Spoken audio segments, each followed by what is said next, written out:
Welcome to Bind EduTech, and this is a continued class in which we are going through the chapter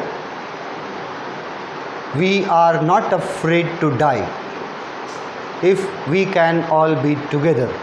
इस chapter का text book से word by word हम लोग इस text book part को पढ़ रहे हैं और उसके साथ ये भी देख रहे हैं कि अपने नोट्स में मैं कैसे उन टेक्स्ट बुक पार्ट में से जो इम्पॉर्टेंट कीवर्ड्स जो आपके लिए जानना ज़रूरी है, बहुत कोई नहीं जानते होंगे, नया होगा, आप अनजान होंगे उन वर्ड्स से, तो मैं वहीं पर क्या करता हूँ कि उन वर्ड्स का मीनिंग्स ब्रैकेट में लिख देता हूँ अपने नोट्स में, जैसा मैंने आपको दिखाया था फर्स्ट सेंटेंस के बारे में।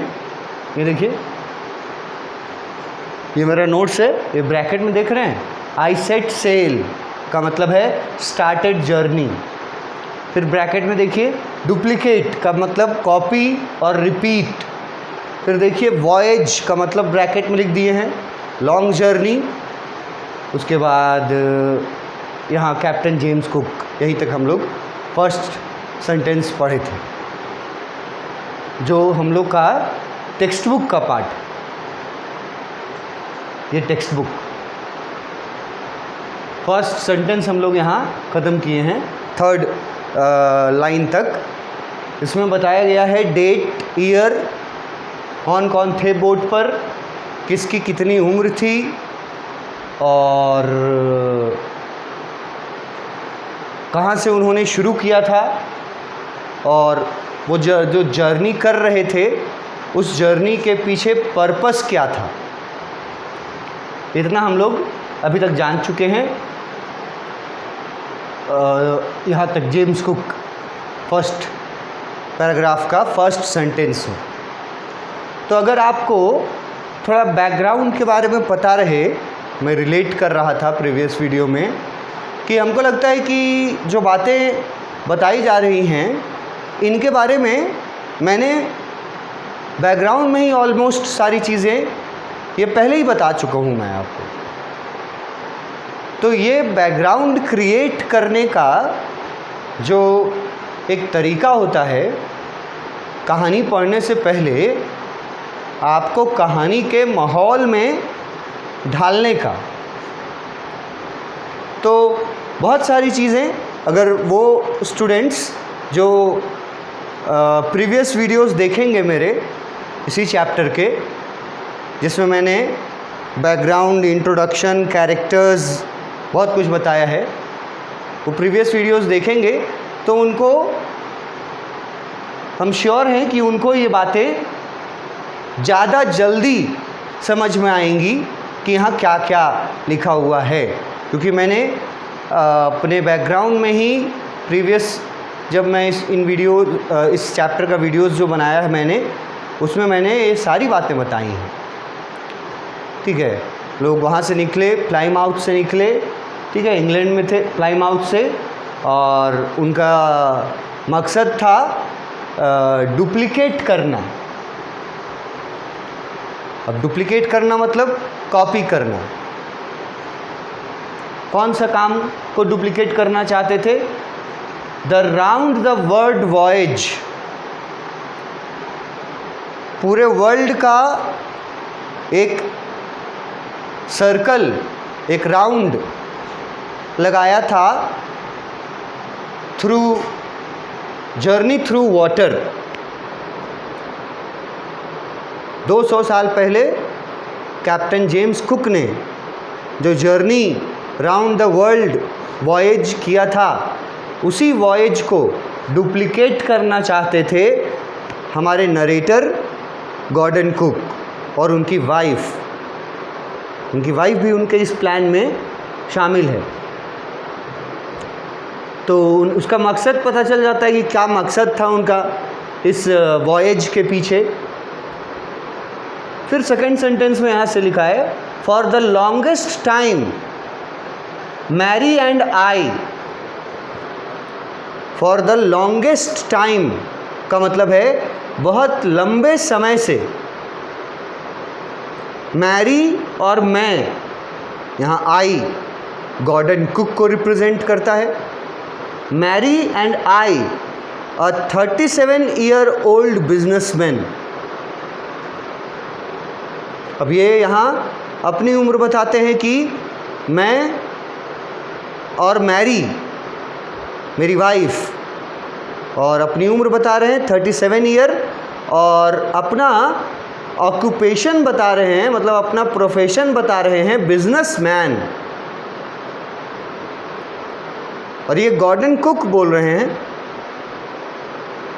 मैंने जब आपको गॉर्डन कुक के बारे में बताया था प्रीवियस वीडियोस में, तो मैंने इस पॉइंट पे बात की है कि बिजनेसमैन क्यों बोला जाएगा। Because selling is his business. Selling जो था वो इनका व्यापार था, बिजनेस था, इसीलिए अपने आप को इन्होंने बिजनेसमैन कहा है कि मैं 37-year-old बिजनेसमैन और मेरी वाइफ मैरी बहुत लंबे समय से हम लोगों ने ड्रीम किया था, had dreamed of sailing in the wake of the famous explorer. अब यहाँ टेक्स्ट बुक जब आप पढ़ते हैं तो फिर यहाँ प्रॉब्लम आता है कि ये समझ आता है, यहाँ पे कुछ लोगों को प्रॉब्लम आएगा, इन द वेक ऑफ, ये टर्म समझना पड़ेगा।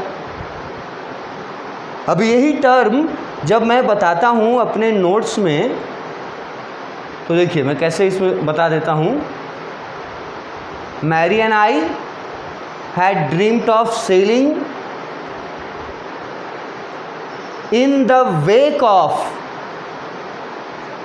का मतलब यहाँ मैं ब्रैकेट में दे देता हूँ बिकॉज ऑफ, मैंने मतलब वहाँ लिखा है। बाकी वो लाइंस एकदम सेम रहते हैं, वर्ड्स सेम रहते हैं जो टेक्स्ट बुक में है आपके। जैसा आप देख सक रहे हैं कि मैं टेक्स्ट बुक भी साथ में मैंने रखा है और मैंने नोट्स भी साथ में रखे हैं, तो लाइन बाय लाइन तुम्हारे टेक्स्ट बुक से मैच करता है।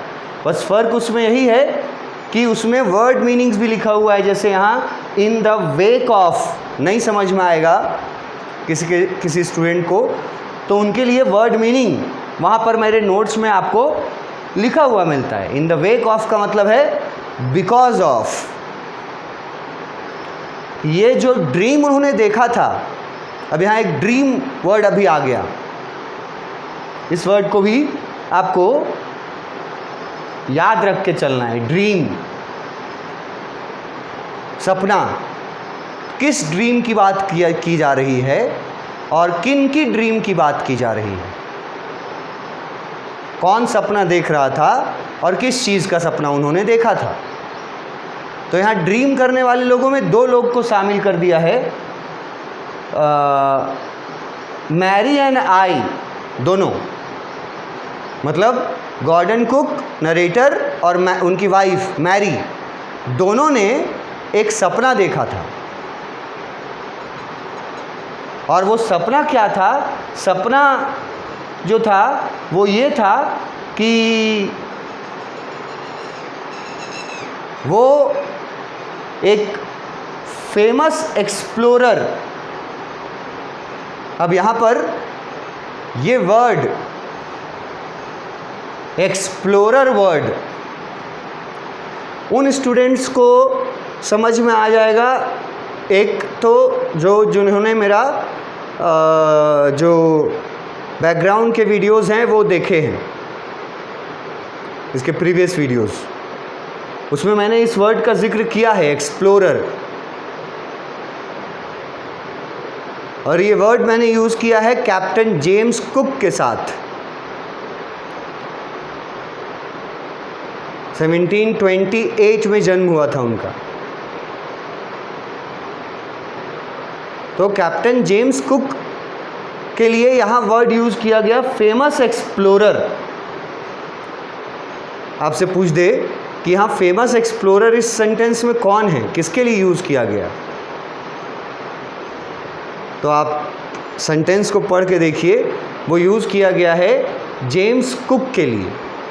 मैंने वीडियोस में बताया है कैप्टन जेम्स कुक के बारे में डिटेल में, उसमें मैंने ये एक्सप्लोरर वर्ड मतलब एकदम स्पेशली अंडरलाइन और हाईलाइट करके बताया है कि कैप्टन जेम्स कुक जो थे वो तो नेवी में कप्तान तो थे ही, उसके साथ वो एक्सप्लोरर भी थे। और मैंने आपको पिक्चर्स भी दिखाई हैं, उन्होंने उनके बारे में बताया मैंने कि क्या क्या उन्होंने कौन कौन सा जगह को एक्सप्लोर किया था, कुछ इम्पॉर्टेंट जगह मैंने बताई है। और एक पिक्चर दिखाई थी मैंने आपको, जेम्स कुक इन्होंने ऑस्ट्रेलिया को भी एक्सप्लोर किया था। ऑस्ट्रेलिया जो अभी एक कॉन्टिनेंट है उसके एक्सप्लोरर हैं James cook, captain James cook, जिनकी बात यहाँ की जा रही है यहाँ। और इन जेम्स कुक जो हैं वो गॉर्डन कुक के कुछ लगते हैं या नहीं, इसके बारे में आपको आइडिया होना चाहिए। अगर आपने बैकग्राउंड वाले वीडियोस देखे हैं तो आपको आइडियाज़ होगा कि कैप्टन जेम्स कुक और गॉर्डन कुक, ये सरनेम जो है, कुक वर्ड जो मिल रहा है, तो क्या ये दोनों रिलेटेड हैं, कोई रिलेशन है या नहीं है, ये मैं डिस्कस कर चुका हूँ। इसीलिए मैं ज़ोर देता हूँ कि बिगिनिंग के जो वीडियोस हैं जिसमें चैप्टर में आने से पहले आपको चैप्टर के बारे में बहुत सारा चीज़ बता करके क्या होता है, एक माहौल क्रिएट करने की कोशिश की जाती है ताकि आप उस माहौल में जब चैप्टर शुरू हो तो आपके लिए नया नहीं रहे माहौल। तो फेमस एक्सप्लोरर बताया है, कैप्टन जेम्स कुक के लिए यूज़ किया गया। और यहाँ टर्म है इन द वेक ऑफ, तो मैंने अपने नोट्स में वहाँ इसका मीनिंग लिख दिया ब्रैकेट में, because of the famous explorer. ये सपना जो गॉर्डन कुक और उनकी पत्नी मैरी ने देखा था, सपना दोनों का था, उस सपने के पीछे रीज़न थे कैप्टन जेम्स कुक और उनके द्वारा किया गया world voyage, round the world voyage, captain James cook 1768 to 1779। अगर ये सब बातें आपको मतलब अनसुनी लग रही हैं तो प्रीवियस वीडियोस देखिए जा करके, बैकग्राउंड में के वीडियोस जो हैं मेरे, इस चैप्टर को जब मैंने शुरू किया है तो आपको ये बातें अनजान नहीं लगेंगी। मैंने बताया है कि कैप्टन जेम्स कुक 1768 से 1779 तक 11 साल तक उनका जर्नी रहा था। और जर्नी के दौरान ही 11वें साल ही उनकी मृत्यु हो गई थी, या मैंने बताया था कि उनको मार दिया गया था। ही वॉज मर्डर्ड एक आइलैंड पे। कौन सा आइलैंड था, जो लोग वीडियो देखे हैं प्रीवियस वो लोग जान जाएंगे कौन सा आइलैंड पे मर्डर हुआ था कैप्टन जेम्स कुक का। वो देखना जानना ज़रूरी है उनके बारे में।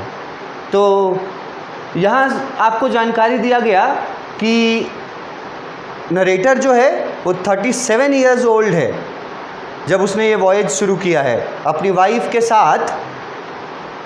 नरेटर ने, जो 37 इयर्स ओल्ड बिजनेसमैन है। हम नरेटर कौन, गॉर्डन कुक। तो गॉर्डन कुक जब ये इस वॉयज पे निकले थे, at that time he was 37 year old and he was a businessman. दोनों वाइफ हस्बैंड दोनों का सपना था कि कैप्टन जेम्स कुक, जो एक महान एक्सप्लोरर भी थे, उनके द्वारा अचीव किए गए काम को डुप्लीकेट कॉपी करना। कैप्टन जेम्स कुक ने जो राउंड द वर्ल्ड वॉयज किया था उसको कॉपी करने का इन्होंने सपना देखा था, और बहुत लंबे समय से ये दोनों हस्बैंड वाइफ इसकी तैयारी कर रहे थे। ऐसा नहीं है कि 37 साल की उम्र में अचानक से गॉर्डन कुक अपने वाइफ और अपने मतलब बच्चों को लेकर के फैमिली के साथ अचानक निकल जाते हैं कि हमको सपना आया है, कैप्टन जेम्स कुक हमको बुला रहा है। ऐसा नहीं था। एक लंबे समय से एक प्लान्ड वॉयज था, लंबे समय से इसकी प्लानिंग की गई थी, इसलिए यहाँ लॉन्गेस्ट टाइम लिखा है, और वो यहाँ आपको मिल जाएगा जानकारी कितना साल से। फॉर द पास्ट 16 ईयर्स, पिछले 16 सालों से we had spent all our leisure time. अब पिछले 16 सालों से लिख रहा है वी हैड स्पेंड, वी मतलब कौन कौन? गॉर्डन कुक और उसकी वाइफ मैरी पिछले 16 सालों से, फ्रॉम द पास्ट 16 ईयर्स, तैयारी में लगे हुए थे। कितना लंबा तैयारी है, सोच के देखो। शायद क्या कॉमन लोगों के लिए पॉसिबल तो नहीं है। 16 साल से इस वॉयज की तैयारी में लगे हुए थे पति पत्नी। 16 साल से ये ड्रीम था उनका, ये वॉयज। और इस ड्रीम के पीछे कारण कौन थे? कारण थे captain James cook, the famous explorer. मैंने आपको बताया है कि पहले मैंने पिक्स भी दिखाया है आपको। एक स्टैच्यू है कैप्टन जेम्स कुक का, उसमें लिखा हुआ है कुछ वर्ड्स, और वो स्टैच्यू ऑस्ट्रेलिया में है, क्योंकि कैप्टन जेम्स कुक ने ऑस्ट्रेलिया को एक्सप्लोर किया था अपने वॉयज के दौरान, 1768 से 1779 तक। जेम्स कुक का वॉयज 18th सेंचुरी का। तो उसी के वजह से, उस फेमस एक्सप्लोरर के वजह से इन लोगों ने सपना देखा वर्ल्ड वॉयज करने का। हस्बैंड वाइफ ने, इनका कॉमन सपना था, और ये इसके लिए उन्होंने 16 साल से प्रैक्टिस कर रहे थे। वो अगर एक तरह से बोला जाए 16 साल से वो प्रैक्टिस कर रहे थे, तब जा कर के वो अपने सपने को पूरा करने के लिए तैयार हो सके थे, और तब वो लोग निकले थे। बुक में लिखा हुआ है जुलाई 1976। ईयर के बारे में कॉन्ट्रडिक्शन है, ये मैंने डिस्कस कर दिया है। Do not focus on the years, do not focus on the facts, focus on the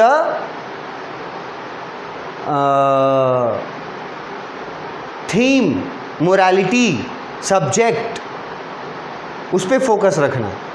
थोड़ा सा ईयर यहाँ कॉन्ट्राडिक्टरी है, कि मैं पहले ही डिस्कस कर चुका हूँ। तो 16 साल का प्रैक्टिस, इतना लंबा प्रैक्टिस करने के बाद वो लोग तैयार हो पाए थे इस जर्नी पे निकलने के लिए। ये एक एग्ज़ाम्पल है कि आप अंदाज़ा लगाएं कि कितना दिन तैयारी करना पड़ा उन लोगों को, कितना लंबा समय तैयारी करने में लगा। और ये अंदाज़ा है इस बात का कि इतना तैयारी करने का समय, 16 साल का समय गॉर्डन कुक को लगा 20th सेंचुरी में, 20वीं शताब्दी में, तो 18वीं शताब्दी में 200 साल पहले जब कैप्टन जेम्स कुक ने किया होगा, तब कितना तैयारी लगा होगा, क्योंकि उस समय तो थोड़ा सा टेक्निकली अलग था। अब तो बहुत सारे टेक्निक्स आ गए हैं, बहुत सारे साइंस और टेक्नोलॉजी में नए नए चीज़ें हैं। तो इतना साइंस और टेक्नोलॉजी होते हुए हमारे नरेटर और उनकी वाइफ को 16 ईयर्स लग गए थे, 16 साल लग गए थे इस वॉयज का प्रैक्टिस करने में या ट्रेनिंग करने में, कुछ भी तुम समझो। और यहाँ पे एक वर्ड आएगा लेज़र टाइम। अब लेज़र टाइम बहुत सारे स्टूडेंट्स समझते होंगे, लेज़र वर्ड का मतलब बहुत सारे स्टूडेंट्स नहीं समझते होंगे। तो जब मैं नोट्स अपना आपको पढ़ाता हूँ तो इस तरह से मैं लेज़र टाइम का मीनिंग मैंने यहाँ लिख दिया कि जो नहीं समझता है लेज़र वर्ड वो समझ लो कि लेज़र टाइम का बोलते हैं फ्री टाइम को, जो आपका फ्री टाइम होता है, ठीक है, उसको लेज़र टाइम बोलते हैं। लेज़र का स्पेलिंग भी देख लो, ये बहुत इम्पॉर्टेंट है स्पेलिंग इसका, और बहुत लोगों को जिनको नहीं मालूम है वो लोग एकदम इसको याद करके रखो इस चैप्टर के लिए एटलीस्ट। लेज़र का स्पेलिंग और लेज़र टाइम का मतलब। लेज़र के स्पेलिंग में ई पहले है, आई बाद में है, वहीं पर गड़बड़ होता है। LEISURE लेज़र, और लेज़र का मतलब फ्री टाइम। तो जो प्रैक्टिस उन्होंने किया था 16 साल, वो अपने फ्री टाइम में किया था, ठीक है, लिखा हुआ है we had spent all our leisure time. जो भी फ्री टाइम इनको और इनकी पत्नी को मिला था उसको इन्होंने स्पेंड कर दिया था 16 साल तक यही तैयारी करने में। और वो तैयारी को कुछ वर्ड्स से यहाँ रिप्रेजेंट किया है, देखो डार्क करके लिखा है, और ये पहला वर्ड है जो ऊपर तुमको यहाँ लिखा हुआ मिलेगा टेक्स्ट बुक में, honing our seafaring skills. देखो यहाँ मिल गया फर्स्ट पैराग्राफ का लास्ट लाइन में डार्क किया हुआ, honing our seafaring skills. तो इसका मीनिंग आपको पता होना चाहिए बहुत अच्छे से। पहले तो इसको डिवाइड करो, ठीक है, ऑनिंग वर्ड का मतलब अलग है और सी फेयरिंग का अलग है और स्किल का अलग है, तीनों वर्ड का मतलब अलग अलग है। तब फिर जमा करेंगे एक साथ। ऑनिंग वर्ड जो है इसको पढ़ना देख लो, एच वर्ड प्रोनाउंस नहीं कर रहे हैं, हॉर्निंग नहीं बोल रहे हैं, ऑनिंग बोल रहे हैं, एच को साइलेंट कर दिए, खा गए, ठीक है। तो ऑनिंग वर्ड जो है उसका मतलब होता है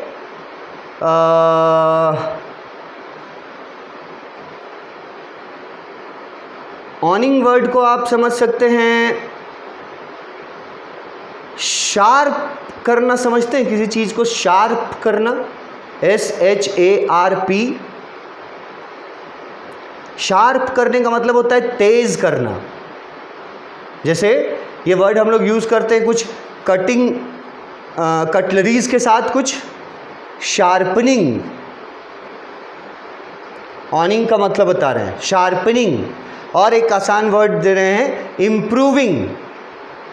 इम्प्रूविंग सब कोई समझता होगा। ऑनिंग का मतलब है इम्प्रूविंग। फिर यहाँ हो गया दूसरा वर्ड सी फेयरिंग। अब ये वर्ड बना है सी फेयर से, और सी फेयर का मतलब होता है समुद्री यात्रा करना, जर्नी थ्रू वाटर, सी फेयर। और स्किल का मतलब है टैलेंट। या अपने अंदर जो हम लोग बोलते हैं स्किल डेवलपमेंट करने का कोशिश करना चाहिए। सबके अंदर कुछ ना कुछ स्किल्स होते हैं और उनको इम्प्रूव करने का ज़रूरत होता है। जो व्यक्ति अपने स्किल्स को पहचानता है और उसको इम्प्रूव करता है वो व्यक्ति ही सक्सेसफुल होता है। जैसा हमारे ऑथर हैं, इन्होंने अपने स्किल को समझा है ना, उसको इम्प्रूव किया, उसको यूज़ किया और तभी इनके बारे में आज हम लोग चैप्टर में पढ़ रहे हैं। ऑनिंग का मतलब हुआ इम्प्रूविंग, सी फेयर का मतलब हुआ जर्नी थ्रू वाटर और स्किल का मतलब हुआ टैलेंट इन ब्रिटिश वाटर्स। अब ये टर्म भी याद रखना, ब्रिटिश वाटर्स। ब्रिटिश वाटर्स का मतलब हो गया क्या? ब्रिटेन में, ब्रिटेन के समुद्र और जो भी वहाँ रिवर्स हैं। ब्रिटिश वाटर का मतलब हुआ कि ब्रिटेन में जो भी वाटर के सोर्सेज हैं वहाँ पे इन्होंने अपना समुद्री यात्रा करने में जो स्किल्स की ज़रूरत होती है उसके लिए उन स्किल्स को ये लोग इम्प्रूव कर रहे थे। 16 साल की तैयारी में अगर पूछ दे कि वन सेंटेंस में बताओ कि क्या कर रहे थे ये लोग, तो आप आसानी से बता सकते हो इम्प्रूविंग देयर सी स्किल और सी फेयर टैलेंट। 16 साल से वो लोग दोनों हस्बैंड वाइफ अपने अंदर समुद्री यात्रा करने के लिए जो टैलेंट्स होने चाहिए, जो स्किल्स होने चाहिए, उनको इम्प्रूव करने में 16 साल लगाए उन्होंने और तब जा कर के वो शुरू कर पाए अपना जर्नी। और ये जो तैयारी था इन्होंने ब्रिटिश वाटर्स में किया, लिखा हुआ है, मतलब ब्रिटेन से जुड़े हुए सीज और ओशंस में किया था। ये हमारा फर्स्ट पैराग्राफ है टेक्स्ट बुक का, देख रहे हो। अब इसी पैराग्राफ को हम अपने नोट्स में बनाते हैं तो देखो ऐसे बनाते हैं, सारे वर्ड्स वही हैं, बस आपको कलर करके और उसका वर्ड मीनिंग्स बता देते हैं वहाँ। तो इसको इस तरह से अगर समझना चाहोगे तो तुम आइदर टेक्स्ट बुक के साथ चलो या मेरे नोट्स के साथ चलो, एक ही बात है।